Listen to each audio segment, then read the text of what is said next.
Hello YouTube, my name is Nero. Today I want to talk to you guys about the infected game mode here in Call of Duty World War II. This is arguably the most popular party mode in the Call of Duty franchise, but here in World War II, I think the mode leaves a lot to be desired after playing it a bunch this weekend. So like most of you, I picked up the order the other day to get 15 multi-kills while playing infected. I assumed it would be a relatively simple task, given the gameplay you guys are watching. It's not that hard to kill 2 infected in a row, and doing that 15 times does not seem like that big of a deal, but boy was I wrong, because most of the matches I would go on to play ended up like this, and in total it took me nearly 2 hours to finish the order. And I asked you guys on Twitter, like, am I a fringe case here? Like, what's going on? You guys told me the same thing was happening to you. It took most of you 2, 3, 4 hours to get 15 simple multi-kills while playing the infected game mode, and the problem doesn't lie with the order itself, but rather how the infected game mode is currently set up within Call of Duty World War II. There are 2 major issues. Number 1, half the people who are playing the game mode are AFK and just farming the mode for experience and match completion challenges. And the second issue is if the first infected doesn't kill an active player within the first 5 seconds of becoming infected, usually they don't get any kills whatsoever because of how strong some of the power positions are on some of the multiplayer maps, right? And because of these 2 factors, the mode can be incredibly dull and slow. At times, it's really fast-paced and fun, but other times, it can take players 2 or 3 hours to get 15 simple multi-kills. That's why I wanted to make this video. I have several suggestions that I think would make Infected a much better game mode, so we can have a lot less of this and a lot more of this. My first suggestion is to implement anti-AFK features. I don't know why this continues to be an issue with Sledgehammer and Call of Duty World War II, but it does. There's no reason why half the lobby should not be playing. They are actively, or I suppose inactively, making the experience much worse for the people who are there to actually play the game. For some reason, this is also a somewhat controversial opinion, because we learned back when Gun Game first went live that a very vocal number of people like that they can AFK in the multiplayer,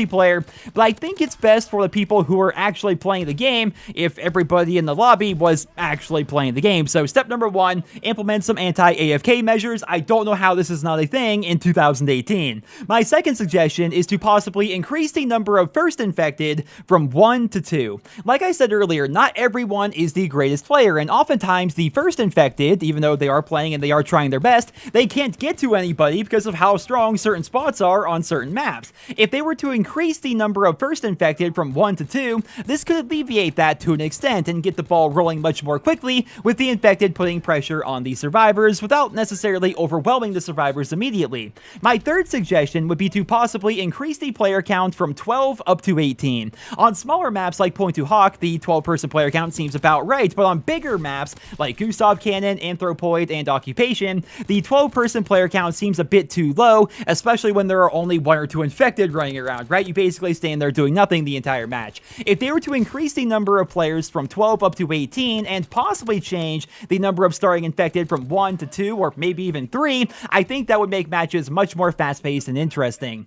My fourth and final suggestion, and I'm hesitant to even bring this one up because I really don't like the idea, is to give the infected throwing knives. I think that throwing knives would fix a lot of the issues that the infected game mode is currently facing, but I also think that in the process it would eliminate any chances that the survivors had of winning the game. Right now, if everybody in the lobby is actually playing and the first infected gets an opening kill or 2, it's pretty common for the infected to overwhelm the survivors, but the survivors at least have a chance, right? I don't think they would have a chance if the infected had throwing knives. It seems like the game would stop being about trying to survive and win the game and become more about just surviving as long as you can before you inevitably die, because there's no chance of you actually surviving.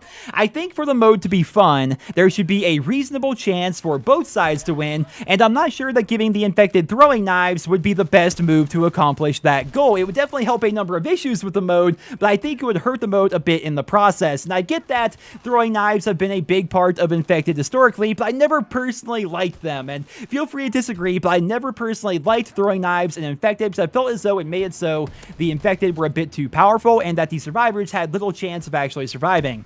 I think that Sledgehammer agrees with that notion, which is probably why they did not include throwing knives initially, but either way, they would definitely alleviate some of the problems that we see here in Call of Duty World War II, but I feel as though my other suggestions would help out a lot more. What do you guys think? What would you personally do to improve the infected game mode? When it's going good, it's one of the best modes in Call of Duty World War II. It can be so much fun as the survivor numbers dwindle and the number of zombie players increases, but when the mode isn't going well, it can be one of the most mind-numbingly boring experiences imaginable, right? So hopefully Sledgehammer plans to address this in the coming days, but keep in mind, the new Hardpoint mode is coming tomorrow, which will be very similar to regular Hardpoint, but there will also be zombies running around, and it's possible that they will remove Infected to make room for this new game mode. I hope that's not the case. I think that Infected should stay as a permanent mode, but I think they need to make some changes to improve the overall experience, which is what I wanted to discuss here in today's video. But ladies and gentlemen, that's all I have for you guys. I hope you enjoyed it. Leave your thoughts and feedback down there in the comment section below, and I hope you guys all